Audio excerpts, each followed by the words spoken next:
Le monde veut éradiquer le christianisme. C'est triste, mais c'est un fait que nous ne pouvons plus ignorer. Jamais il n'y a eu autant de persécutions contre les chrétiens dans le monde que de nos jours. Et la question qui nous vient à l'esprit est, sommes-nous déjà en train d'être réduits au silence sur ordre de l'Antéchrist? Selon la Bible, l'esprit de cet être maléfique a déjà été libéré sur terre, et il œuvre dans toutes les couches de la société pour empêcher les gens de connaître l'Évangile et de donner leur vie à Jésus. Mais la vidéo d'aujourd'hui ne va pas seulement parler de la persécution à laquelle nous nous habituons à voir et entendre. Je vais vous montrer qu'une nouvelle forme de persécution sera bientôt mise en pratique et séparera le bon grain de l'ivraie. Cette nouvelle forme est appelée la marque de la bête. Vous verrez que, malheureusement, beaucoup de ceux qui sont parmi nous et prétendent aimer Dieu et servir le Christ acceptent déjà les propositions de l'ennemi et finiront, hélas, par accepter la marque de la bête qui sera bientôt imposée à l'humanité. Vous comprendrez pourquoi je dis cela maintenant. Et avant de commencer, je vous invite à vous abonner à ma chaîne et à activer la cloche des notifications, car je veux vous aider dans votre marche avec Dieu chaque jour. Maintenant, allons-y. Lorsque Jésus a parlé à ses disciples de ce qui arriverait à la fin des temps, il les a avertis que la persécution de ceux qui le suivent augmenterait. Et c'est exactement ce qui s'est passé ces dernières années.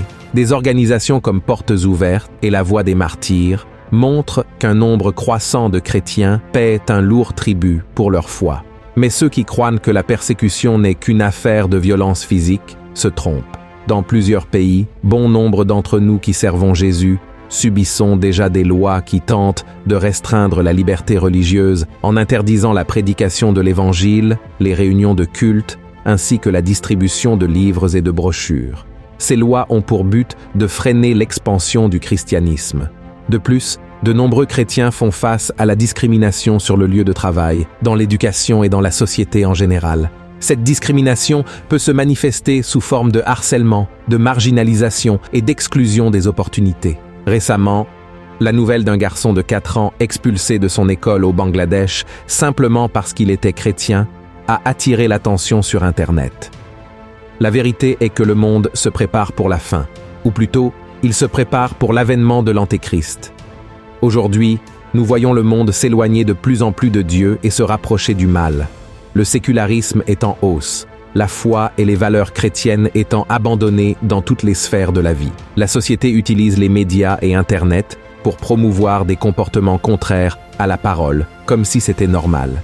Il suffit d'allumer l'ordinateur, la télévision ou le téléphone portable pour trouver des films, des séries, de la musique et d'autres types de contenus qui encouragent le péché. Et cela sans parler des événements publics prônant l'avortement, la consommation de drogue et l'idéologie de genre, avec des personnes attaquant et ridiculisant même la foi chrétienne. Frères, tout cela montre que la bataille spirituelle entre les forces des ténèbres et les anges de Dieu s'intensifie à un point tel que, lorsque nous nous y attendrons le moins, l'Antéchrist apparaîtra et prendra le contrôle de ce monde jusqu'au retour de Jésus. Et c'est là que nous arrivons au point central de la vidéo d'aujourd'hui, la marque de la bête et son acceptation.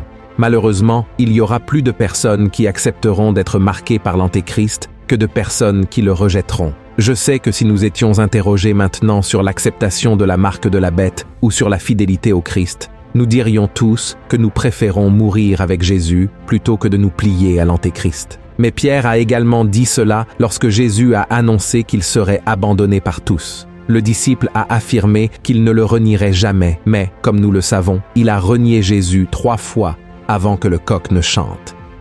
De la même manière, beaucoup se sentiront sous pression dans le système que l'Antéchrist mettra en place. Imaginez devoir acheter du pain pour nourrir vos enfants, mais ne pouvoir le faire que si vous portez la marque, ou être malade et ne pas pouvoir entrer à l'hôpital ou à la pharmacie si vous n'êtes pas marqué. C'est ainsi que les gens finiront par prêter allégeance à l'ennemi. Pour approfondir cette question de la marque de la bête, nous devons analyser 2 passages de la Bible qui expliquent le message que je veux vous transmettre aujourd'hui. Le premier se trouve dans Matthieu, chapitre 7, versets 13 et 14, où Jésus a enseigné qu'il existe 2 chemins. L'un est large et facile, mais mène à la destruction, et de nombreuses personnes le suivent. L'autre est étroit, difficile, mais conduit au salut, et peu de gens le trouvent.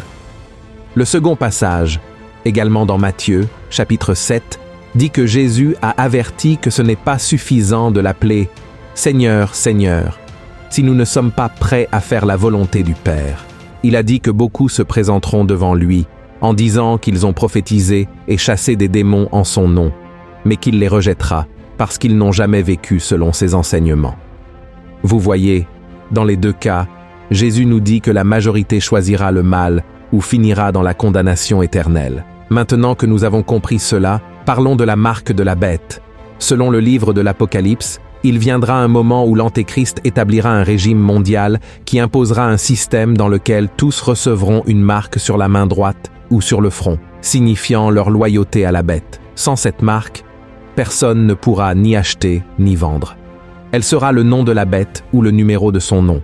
Et nous ne savons pas s'il s'agira d'une puce physique implantée sous la peau ou de quelque chose de numérique que les gens devront accepter. Mais ce que nous savons, c'est que beaucoup de gens l'accepteront, car l'Antéchrist rendra la vie très difficile à ceux qui la refuseront. Ce sera obéir ou souffrir. Ce sera une loyauté forcée, et ceux qui refuseront la marque seront persécutés jusqu'à la mort. D'ailleurs, quelque chose de très similaire a déjà commencé à se produire aujourd'hui. En Chine, par exemple, il existe un programme appelé Crédit social chinois qui évalue le comportement des citoyens, accordant ou retirant des points en fonction de leurs actions et de leurs croyances. Par exemple, critiquer le gouvernement sur les réseaux sociaux, participer à des activités jugées irrespectueuses, ne pas payer ses factures à temps, se livrer à des fraudes, enfreindre les règles de la circulation et visiter des sites interdits sont des exemples d'actions qui peuvent faire perdre des points. Participer à des activités communautaires, louer le gouvernement, respecter les règles en public, contribuer à des programmes environnementaux et recevoir des recommandations positives permettent de gagner des points. Les conséquences d'un faible score entraînent des difficultés à obtenir ou à conserver un emploi, des restrictions de voyage, un accès réduit au crédit bancaire, des limitations dans l'utilisation des services publics, un manque de place dans les écoles privées et même l'humiliation publique avec la publication de son score sur des sites ou à la télévision. En revanche, un score élevé apporte des avantages comme la priorité pour l'emploi, l'inscription scolaire, une plus grande facilité d'accès aux prêts et crédits, des réductions sur les services publics, la location de vélos et de voitures, un meilleur accès aux soins dans les hôpitaux, de plus grandes chances de promotion au travail et une réduction des impôts. Voyez cela, frères. Le but du gouvernement chinois est de contrôler et d'influencer le comportement des citoyens en récompensant ceux qui respectent les règles et en pénalisant ceux qui ne le font pas, créant ainsi un système de contrôle social basé sur les récompenses et les punitions. Exactement comme l'Antéchrist le fera avec la marque de la bête, n'est-ce pas? Et vous savez ce qui est pire? Certains disent que ce système de crédit social sera implanté dans des pays occidentaux. Alors, frères, qui peut nous garantir que ce n'est pas déjà une préparation pour ce qui est à venir? Et qu'est-ce qui nous empêche de croire que ce n'est pas l'Antéchrist lui-même qui est derrière tout cela? Car bien qu'il ne se soit pas encore révélé au monde, la Bible est très claire quand elle affirme que son esprit est déjà ici sur terre parmi nous. C'est pourquoi, mes chers frères et sœurs, il est très important que nous gardions les yeux fixés sur Jésus et sur sa parole. Si nous faisons cela, peu importe les persécutions. Et les choses que Satan fera contre nos vies, rien ne pourra nous ébranler. Pouvons-nous souffrir un moment dans ce monde? Oui, nous le pouvons. Mais cette souffrance sera passagère et insignifiante par rapport à la gloire que nous trouverons dans notre véritable demeure, qui est le ciel avec Jésus. Amen. Frères, la fin des temps approche, les persécutions vont augmenter, l'Antéchrist établira son règne ici et imposera ses règles. Tout cela a déjà été prophétisé et se réalisera, mais la Bible dit aussi que cette période sera courte et que Jésus reviendra bientôt établir son royaume de justice ici. C'est pourquoi j'ai voulu enregistrer cette vidéo pour vous dire, ne soyez pas tristes, ne vous inquiétez pas des menaces et des persécutions à cause de votre foi en Christ. En réalité, ce que vous devez faire, c'est vous réjouir de tout cela, car c'est un signe que le moment où Jésus reviendra est proche, et nous irons enfin dans le lieu qu'il a conquis pour nous, l'éternité. Mon souhait est que vous viviez votre vie avec sagesse, en servant le Seigneur de la meilleure manière possible, tant que vous en avez encore l'occasion. Nos jours sont comptés sur cette terre, c'est pourquoi nous devons toujours choisir d'emprunter le chemin étroit, même si le chemin large semble plus attrayant et vous offre des choses qui paraissent meilleures à vos yeux maintenant. Tous ceux qui disent « Seigneur, Seigneur » n'entreront pas dans le royaume des cieux, mais seulement ceux qui font la volonté de Dieu. Amen. Si vous avez aimé ce message, partagez-le avec vos amis et votre famille, et abonnez-vous à ma chaîne. Je vous attends pour la prochaine vidéo. Que Dieu vous bénisse puissamment.